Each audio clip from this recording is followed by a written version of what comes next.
So, ayan mga kaswak, meron tayo dito tire inflator. So, in-car air compressor. So, ayan.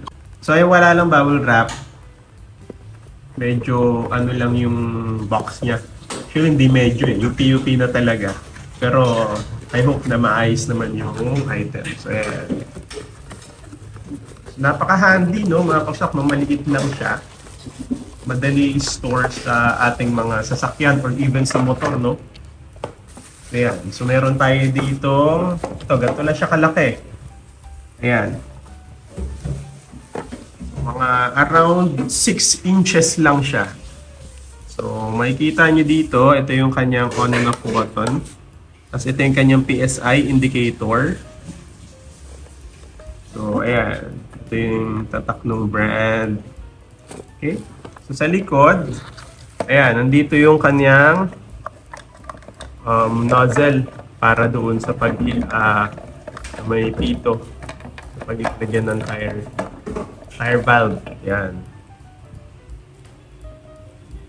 Ayan. So, ito yung kanyang nozzle. Tingnan natin gano'n siya kahaba.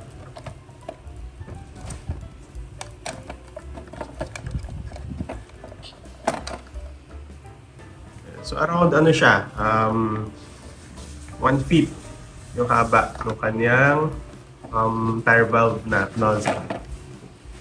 Yun lang. Tapos, ito nga pala ay kinakabit siya sa car cigarette socket.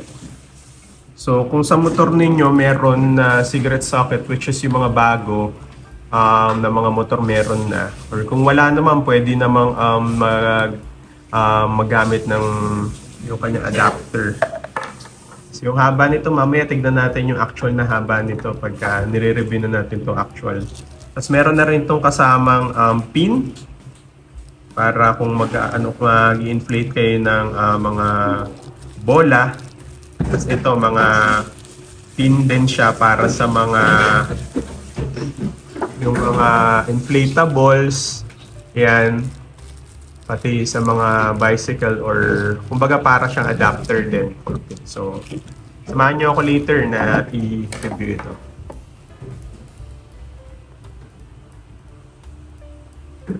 So, itetest natin mga kasok itong tire inflator, no? Bali dito tayo kumuha ng power source sa ating motor. So, itong Suzuki Bergman ay meron tong cigarette socket. So, yan. So, nakakabit na yan. Mahaba rin naman yung kanyang kable, yung power source. And ayan, so ito na yung ating tire inflator. So pag inon natin yan, maglalabas na siya ng hangin, medyo maingay. So meron tayo itong lumang bike ng aking anak. Talagang makikita niya yan, sobrang lambot niyan. Kasi hindi na ito nagagamit eh. So gagawin natin, kahargahan natin yan ng hangin gamit itong tire inflator. Ayan. So, kabit natin. Dali lang, napakadali. Pagkabit mo, lock mo lang. Ayan. So, once lock, on mo lang. Tapos, follow natin yung PSI. So, up to 20 PSI tayo. Tapos,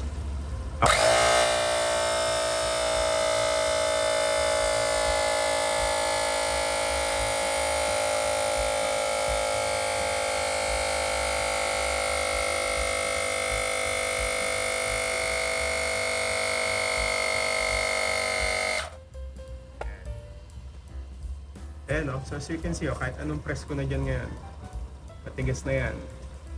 Kasi, it proves lang na working yung ating tire inflator. Ayos, ayos na ayos. So, okay na tong bike. Try naman natin dun sa iba, dun naman sa motor. Ayan, no? Nakita nyo, nag-i-stay siya sa 20 PSI until tanggalin yan. Ayan. Tignan din natin, no, kung nakakapag-check ba ito ng PSI. So yan, kung makikita nyo, 0.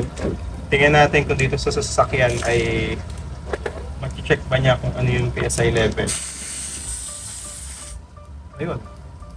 So pag sinalpak mo siya, makikita mo dito yung actual na PSI. So meron tayo ditong 30, 1, 2, 34. So okay pa to.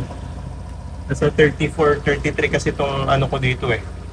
So as long as nakasaksak siya, may power itong tire inflator, malalaman natin yung actual PSI. So okay pa tayo dito sa gulong, no need tayo na magkarga ng gulong ng sasakyan.